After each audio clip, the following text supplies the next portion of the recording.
एक अमीरों का हिंदुस्तान और दूसरा गरीबों का हिंदुस्तान, और इन दो हिंदुस्तानों के बीच में खाई बढ़ती जा रही है। आपने अभी देखा होगा, अभी दो स्पीकर्स ने बात की, मगर आपने ये नहीं कहा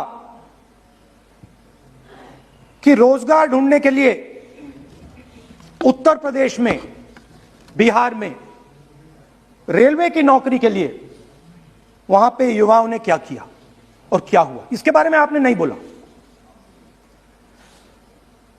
गरीब हिंदुस्तान के पास आज रोजगार नहीं है। प्रेसिडेंशियल एड्रेस में बेरोजगारी के बारे में एक शब्द नहीं था, और पूरे हिंदुस्तान में आज हिंदुस्तान का युवा रोजगार ढूंढ रहा है। हर स्टेट में, उत्तर प्रदेश, बिहार, सब जगह हिंदुस्तान का युवा एक ही चीज मांग रहा है, रोजगार हमें दे दो, और आपकी सरकार नहीं दे पा रही। आपको मैं आंकड़ा देना चाहता हूं। इस पिछले साल 3 करोड़ युवा रोजगार खोए हैं। आप बात करते हो रोजगार देने की, 2021 में 3 करोड़ युवा रोजगार खोए हैं। 50 साल से सबसे ज्यादा बेरोजगारी आज हिंदुस्तान में है। आपने मेक इन इंडिया की बात की, स्टार्टअप इंडिया की बात की, मगर जो रोजगार हमें, हमारे युवाओं को मिलना चाहिए वो नहीं मिला, और जो था वो गायब हो गया। और ये सच्चाई है, और इस सच्चाई को आप ही पहचानते हो, क्योंकि आपने भी अपने भाषणों में रोजगार के बारे में कुछ नहीं कहा। कितना रोजगार पैदा किया गया है, किस प्रकार किया गया है, उसके बारे में आपने नहीं बोला, और आप बोल भी नहीं पाएंगे, क्योंकि अगर आप बोलेंगे तो हिंदुस्तान का युवा आपकी ओर देख के कहेगा कि ये मजाक कर रहे हैं। तो ये स्थिति पैदा कैसे हुई? ये दो हिंदुस्तान पैदा कैसे हुए?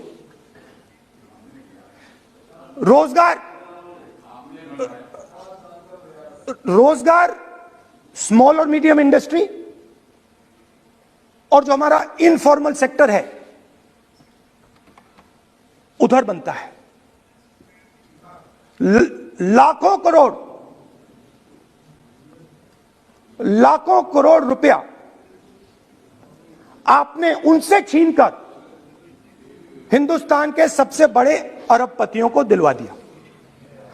आपने पिछले 7 साल में अनऑर्गेनाइज्ड सेक्टर और स्मॉल और मीडियम इंडस्ट्री पर एक के बाद एक आक्रमण किया है। 7 की कर रहा हूं, मैं 60 की भी करूंगा। मैं अपने भाषण में अंत में 60 साल की बात करूंगा आपको खुश करने के लिए। आप ठहर जाइए। मगर असंगठित जो सेक्टर है उस पर आपने आक्रमण किया। कैसे किया? नोटबंदी, गलत जीएसटी और कोरोना के समय जो सपोर्ट उनको देना था आपने नहीं दिया। नतीजा क्या हुआ? नतीजा यह हुआ कि आज 84% हिंदुस्तान के लोगों की आमदनी घटी है, और वो तेजी से गरीबी की ओर बढ़ रहे हैं। यूपीए की सरकार ने, आपने पूछा 60 साल की बात आपने कही, यूपीए की सरकार ने 23 करोड़ लोगों को गरीबी से निकाला था 10 साल में। हमारा आंकड़ा नहीं है, हमारा आंकड़ा नहीं है, हमारा आंकड़ा नहीं है।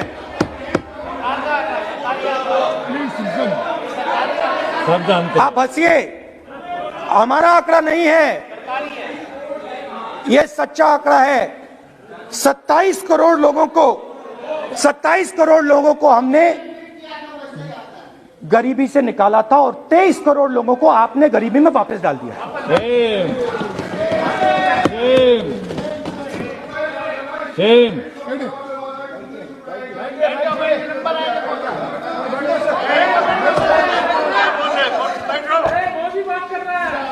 और हो क्या रहा है, फॉर्मल सेक्टर में मोनोपोलीज बन रही हैं।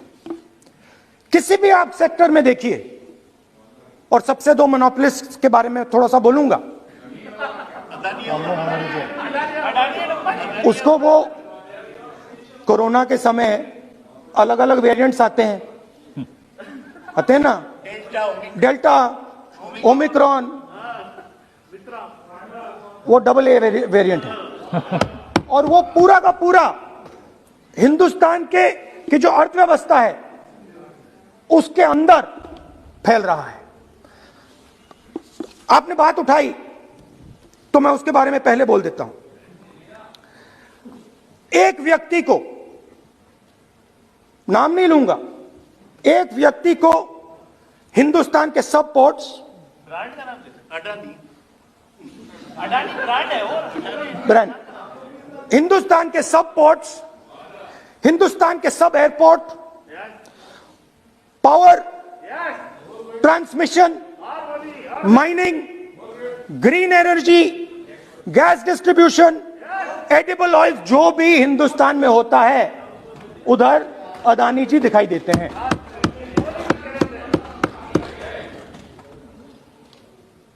और दूसरी side Ambani ji, Jio, petrochemicals, telecom, retail, e commerce में मोनोपोलियां। तो पूरा का पूरा धन जो है चुने हुए लोगों के हाथ में जा रहा है। और आपने जो असंगठित सेक्टर को खत्म किया, देखिए अगर आप इनफॉर्मल सेक्टर को खत्म कर देते और मैन्युफैक्चरिंग जॉब्स आप क्रिएट कर देते तो फिर इतनी प्रॉब्लम नहीं आती, फिर दो हिंदुस्तान नहीं बनते। मगर आपने क्या किया, आपने असंगठित सेक्टर को खत्म कर दिया। नोटबंदी, जीएसटी, कोरोना, सारे के सारे जो स्मॉल और मीडियम बिजनेसेस उनको आपने बंद कर दिया। बोलने दीजिए, सारे के सारे जो स्मॉल एंड मीडियम इंडस्ट्री है आपने उसको खत्म कर दिया, नष्ट कर दिया। अगर आप उनकी मदद करते, उनको सपोर्ट देते तो फिर मैन्युफैक्चरिंग सेक्टर तैयार हो सकता था। मगर जो लोग आपका मैन्युफैक्चरिंग सेक्टर बना सकते थे उनको आपने खत्म कर दिया। तो आज हिंदुस्तान में आप मेड इन इंडिया की बात करते रहते हो। मेड इन इंडिया हो ही नहीं सकता। आज बात खत्म हो गई है, क्योंकि मेड इन इंडिया वाले हैं कौन? मेड इन इंडिया वाले स्मॉल मीडियम वाले हैं, उनको आपने खत्म कर दिया। मेड इन इंडिया वाले कौन हैं? असंगठित लोग हैं, उनको आपने खत्म कर दिया, हटा दिया, परे कर दिया। मेड इन इंडिया नहीं होने वाला है। अरे भाई, मेड इन इंडिया करने के लिए स्मॉल और मीडियम इंडस्ट्री को ही बड़ा करना पड़ेगा। बिना स्मॉल और मीडियम इंडस्ट्री को सपोर्ट दिए मेड इन इंडिया हो ही नहीं सकता है। और अगर आप पूछते हैं तो मैं आपको बताता हूं, मैन्युफैक्चरिंग जॉब्स की अगर हम बात करें तो मेरे पास आंकड़ा है यहां पे, पिछले 5 साल में मैन्युफैक्चरिंग जॉब्स 46% कम हुए हैं। 46% drop in manufacturing jobs in India. Why? Because you have destroyed the unorganized sector. Why? Because you have destroyed MSMEs. That is why you are focusing completely on 5 or 10 people. I don't have a problem with that. I don't have a problem with big industry. Focus on them. But please realize that they cannot produce jobs for you. Small and medium industry is the only people who can produce jobs for you. That is the reality. और हो क्या रहा है, दो हिंदुस्तान बन रहे हैं। आप यहां पे भाषण देते रहते हो, नया Hindustan, new India, make in India. और कौन से नारे हैं? Startup India. आप ये बोलते रहते हो और देश में बेरोजगारी फैलती जा रही है। और आप ये मत सोचिए कि ये जो गरीब हिंदुस्तान है जिसको आप बना रहे हैं, ये मत सोचिए कि ये चुप बैठा रहेगा। ये मत सोचिए कि ये चुप बैठा रहेगा। ये चुप नहीं बैठा रहेगा। इस हिंदुस्तान को सब कुछ दिख रहा है। इस हिंदुस्तान को दिख रहा है कि आज, सुनिए, इन लोगों को दिख रहा है कि आज ये आंकड़ा, आप सुनिए, ये आपकी सरकार की देन है, ये आंकड़ा अच्छी तरह सुनिए। इस गरीब हिंदुस्तान को दिख रहा है कि आज हिंदुस्तान के 100 सबसे अमीर लोगों के पास हिंदुस्तान के 55 करोड़ लोगों से ज्यादा जायदाद है। बात समझिए, 10 लोगों के पास 40% हिंदुस्तान से ज्यादा धन है। 10 लोगों के पास। यह कैसे हुआ? यह आपने किया, यह नरेंद्र मोदी जी ने किया। और तो मैं आपको एक सुझाव देता हूं, प्रधानमंत्री जी को आपको सुझाव देता हूं, ये जो दो आप हिंदुस्तान आप बना रहे हैं, इन दो हिंदुस्तानों को जोड़ने का काम जल्दी से शुरू कीजिए। स्मॉल एंड मीडियम इंडस्ट्रीज की मदद करना शुरू कीजिए। जो हमारे बेरोजगार युवाएं हैं उनकी मदद कीजिए।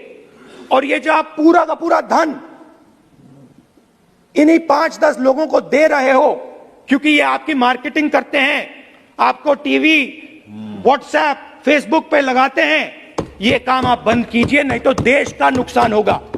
आपका नहीं, देश का नुकसान होगा। तो पहला मेरा सुझाव यह है। नंबर 2 और नंबर 3 भी है, अभी आएगा वो। और वो जो आपने 60 साल की बात कही थी, वो नंबर 3 में आएगा।